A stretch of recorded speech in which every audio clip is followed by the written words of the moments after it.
some of our favorite ideas for creating a lovely home atmosphere during a special season.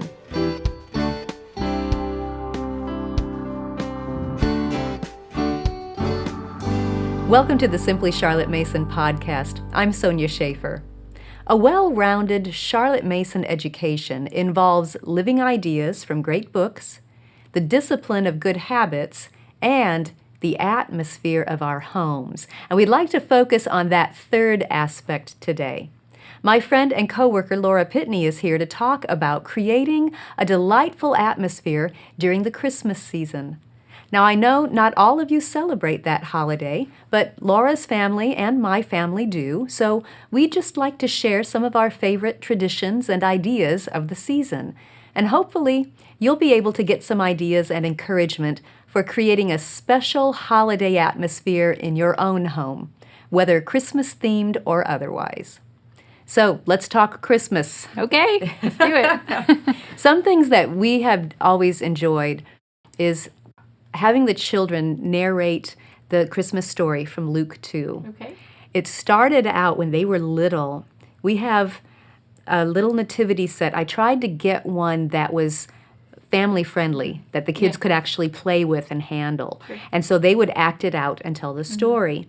And then that morphed into doing it with their stuffed animals. That was getting pretty elaborate. Yeah. They had a King Herod and the whole Yeah. bit.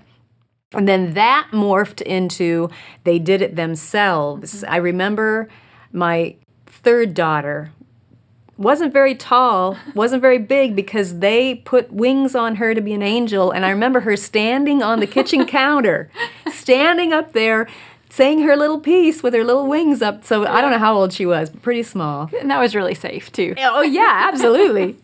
And then that morphed into, as they got older, they made a movie of it, and then we would show the movie. Sure. So all kinds of ways, in a way they were narrating, but that made our Christmas time very special. Yeah. We've done similar to that, the acting out. I have 3 girls, and fortunately my son doesn't mind being in the plays as well, but that time of year doing that particular dramatization is part of our home as well. Yes. Another thing that we have enjoyed is the artwork.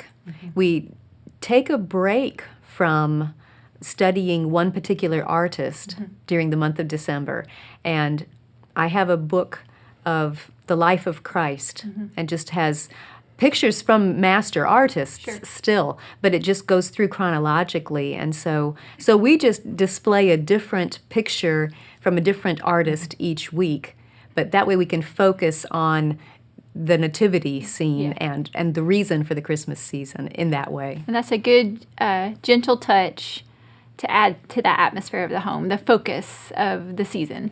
Yes. Sure. Now, I know you do some beautiful decorating. That's not my forte, so have at it. Well, I feel like when the first part of December rolls around, I'm really anxious to be done with school. And I'm just ready for the break. I'm more excited about the times coming up with family and friends and that kind of thing. So I tend to take those last couple weeks to our term and focus on the art projects or the handicrafts or service projects, what we can do for others around us. So last year we did yard work for a lady in our church. That was part of our service projects. I mean, we should probably help her more than just once a year, but that was purposeful for that time of year, just to see a need and try to fulfill it. Some friends of mine and our families all got together and did Christmas cards. And, just to send some cheer to whoever, was on our list to do that too. But then in the atmosphere of our home, I've had to let go of me wanting control over how my house looks, because that's not the important thing. It's my kids wanting to contribute their best effort, their love for me, their love for our home. And so we've had pine cones lined up across our mantle that they've took the time to decorate with glitter or little pom-poms, and that's their way of adding to the home. I've had children cut out like pendant flags to stream across a window or a cabinet. We've had practice with place settings. They've made, different place settings for all the family members and set the table officially, not just like, here's your food, throwing it at them. It was, official place setting, yes. Table runner. So to start out with, years ago, I wanted it all to look like a magazine because that's my happy place. I enjoy looking around and seeing little touches of things that bring me pleasure, Yes. But over the years, it's morphed into my children wanting to contribute, and I can't deny them that. No, that at brings all. you pleasure It as does. well. It does, and even the nature component, we have evergreens in our yard, cedars, cypress, we have hollyberries. So even using the things that are growing in our yard that time of year, we bring inside as decorations. We've made sweet little wreaths that we hang from our, light over our kitchen table. And, it's the whole like Little Women scenes happening in my house, which, brings my heart joy. Yes. Even them taking the time to sweep off our front porch and putting some poinsettias out just to make it inviting to the people that, walk down our sidewalk. It radiates joy and happiness, and it's welcoming. And I just feel like that's important for our children, or my children, to see, because I want them to be hospitable. I want them to want to take care of our home. And Yes. I know it's just that little component of atmosphere, but it's sweet, and I think that it goes a long way, especially when you have friends and family over that time of year. Yes, and I think what you mentioned is a key to setting that atmosphere, that the children are a part of it and that their contribution is respected. Yeah. Also, that little remark you made about letting go of your magazine visions, Right. because if you hung on to those too tightly, that could skew your whole attitude Right. and thus completely change the atmosphere. Right. Right. One of our main traditions that we do every December is years ago when my children were little, and I don't even know how this really happened, but I made a full set of felt ornaments. And so it was when they were smaller. That's what I'm saying. I don't know how that even happened, that I had time to sit down and make these ornaments, but I just whipped them up, I guess. And basically, it goes through the lineage of Christ, all through the Old Testament, leading up to his birth. So each day of December, that's our devotion icon, if you will, that talks about the lineage of Christ leading up to his birth. But then we also do his death, burial, and resurrection. Oh, nice. And so, it's just, we finish the story right then and there, but the hanging up of the ornaments once a day is just a tradition that is simple. We can do it, it's not an elaborate ordeal. It's just, we're sitting down for dinner, what's our next ornament? And by now the kids know what they represent, but it's such a good teaching tool. Just It is. And there's nothing wrong with reviewing it. We just do it every year. Yes, I mean, the scripture is full of those feasts that happened every year and the different things that would go with it to use it as a teaching tool. So it makes all kinds of sense. And thinking of the Advent and leading up, one thing we used, because I love music, one thing that we used was a book that went through and used Handel's Messiah. And you would listen to a different track of it or a portion of the track, and it came with a CD already put together. And then it just told you a little bit about that or put an outside story to go with it. That was a special time as well. I've also heard of some moms, I thought this was a clever idea, especially with young children. They just had several Christmas books that they love to read every December.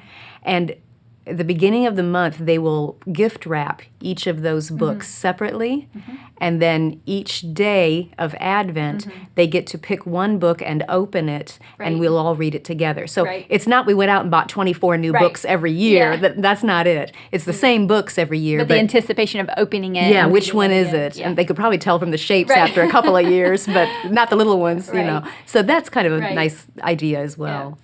Talking about books, one of the dilemmas I found myself in is when my younger ones were the only one. I mean, sorry, when my older ones were my only ones, I had the time to read them these great picture books or seasonal books. Mm-hmm. But as they got older, those books just kind of stayed on the shelf. So for my younger ones that are coming along, I'm like, I haven't even read these books to them that I really invested with my older children, which they've moved on to different, I guess, type books. Yes. But so we have this basket in our schoolroom, which is kind of morphed into our living room now, but it's the basket that just has seasonal books in it.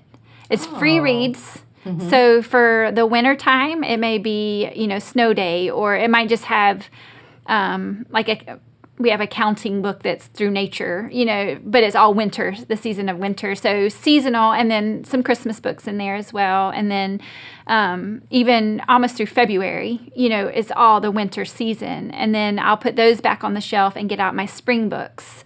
And so then all the spring seasonal books will be in that basket. So they're kind of like the free reads, but it also is a reminder for me to read those to my children, especially the younger ones, or have an older one read to them, because they're great books that just sit on my shelf, but it's like, when do I get these out? And then I have summer ones, and then fall, Thanksgiving, so it's just an ongoing basket that is accessible and reminds me, oh yeah, we have these great books that go to this season. That little visual cue. Yes. Yeah. And the habit of getting them out every season helps to, a little reminder there. Yeah. That's a great idea too. Yeah. Do you have any special baking that you guys do? Girl, I do not like to cook.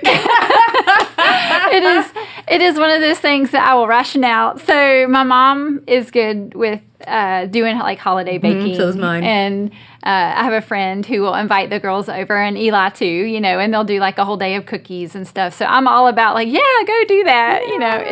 It's just not my happy place. I don't love it.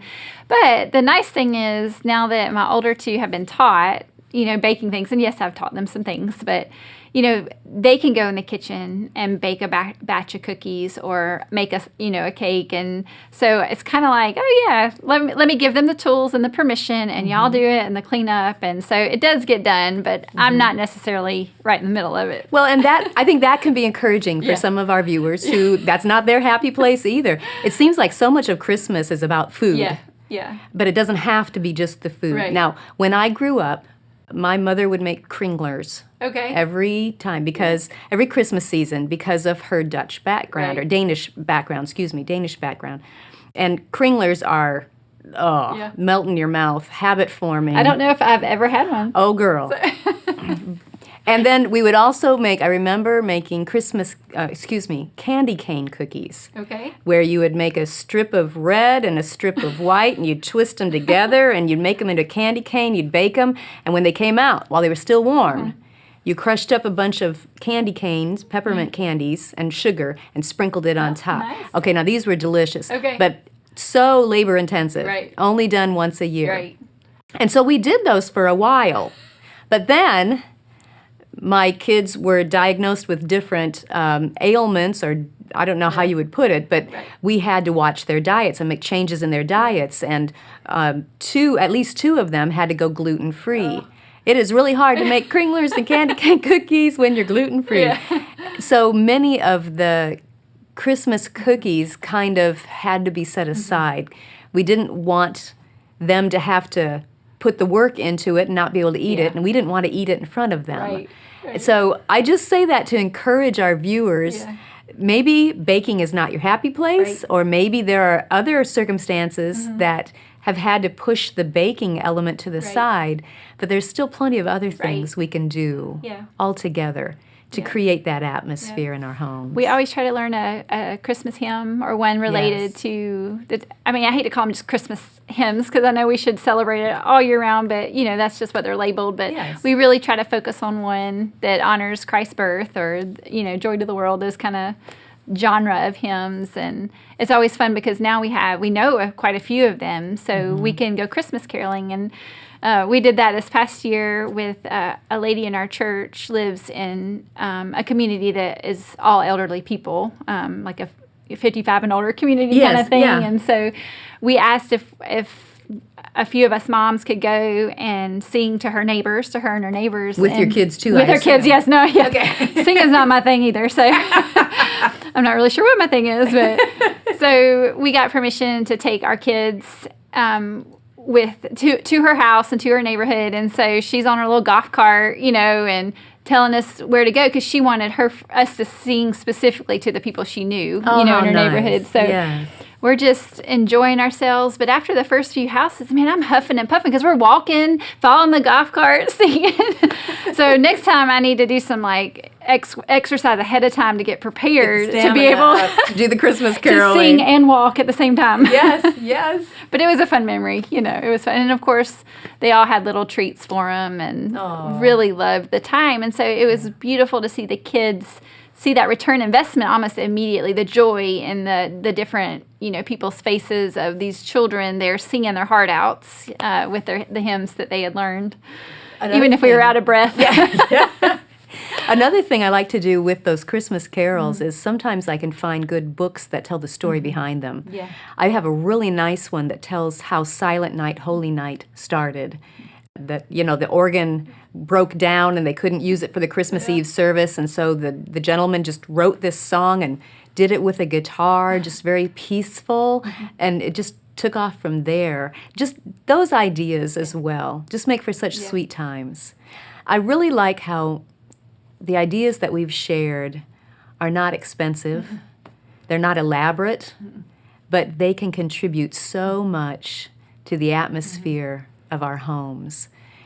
I think we need to be careful, especially during holiday season, that we don't get caught up in the busyness, in the stress, in the expensiveness that can occur. If we can make our homes a center of harmony and peace and joy, that's what the kids are going to remember. Yeah. That's what we want them to remember. Yes, it is. Yes. And we'll be enriched in the meantime as well. Yeah. How about you? Do you have a special Christmas holiday idea or tradition that you would like to share with others? Maybe some of your favorite Christmas reads to the whole family. Go ahead and leave those in the comments so we can share those ideas with each other. If you enjoyed this video, be sure to subscribe through iTunes, Google Play, YouTube, Facebook, Instagram, or your favorite podcast app so you don't miss an episode. You can also subscribe to the audio version or read the blog post on our website at simplycharlottemason.com. All of those links will be in the notes. Thanks for joining me.